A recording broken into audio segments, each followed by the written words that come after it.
It's Jessica Wilkinson here with the Stampede Promotion Committee. I'm standing here with Doug Adams, who is one of the judges for the Cowboy Up Challenge. They debuted the Cowboy Up Challenge at last year's Stampede, so this is the second year running. It's actually one of the fastest growing equine sports right now, and there's bigger and bigger crowds every day. So Doug came all the way up here from Texas to judge the event. Tell me about how you got involved with Cowboy Challenge. How did you get into judging? Well, I started out young riding colts, and I've always known Craig. I've known Craig since we were just teenagers, and we rodeoed together. And so when we got through riding bulls, we went into our horsemanship. And one day we were driving to the Road to the Horse there in Tennessee, and Craig got a call, and the guy wanted him to come up with some sort of new equine sport, and he just dreamed it up. We talked about it, and so I judged the very first one that he had there at his ranch, and it was really a great success.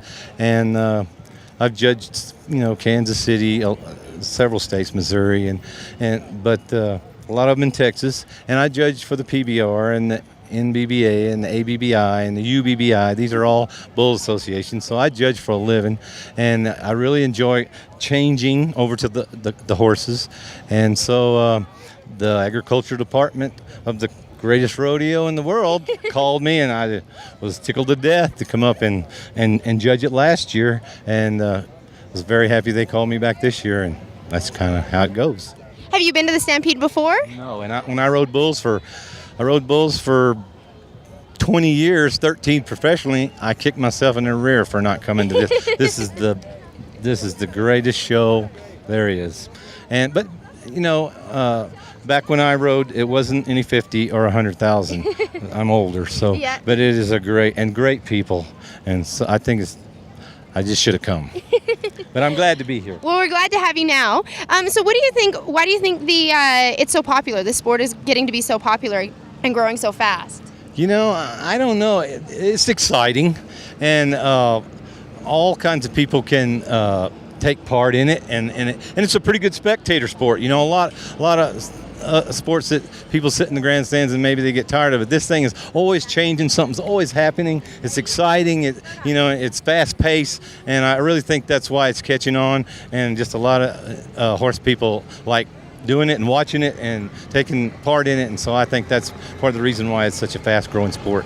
There's a lot of the competitors that come from very different backgrounds. You have people who work on ranches, you've got reining trainers, you've got everybody in between. What's the secret for the competitors? If you could, what makes them successful?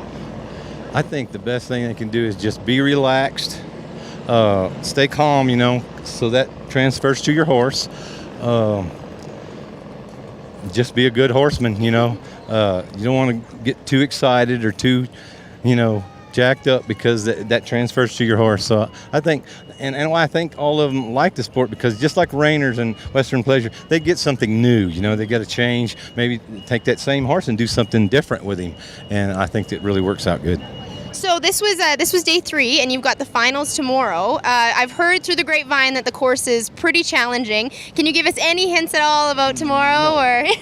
No. No, but it is very challenging, and we have 14 today, and we'll only have 12 tomorrow. Oh, okay. Okay, so it's going to be very exciting and very challenging. So we want to see everybody show up. Well, it'll be running tomorrow at 3 p.m. down here at the Saddle Dome. We hope to see you there. Thank you so much. Thank you, Jessica.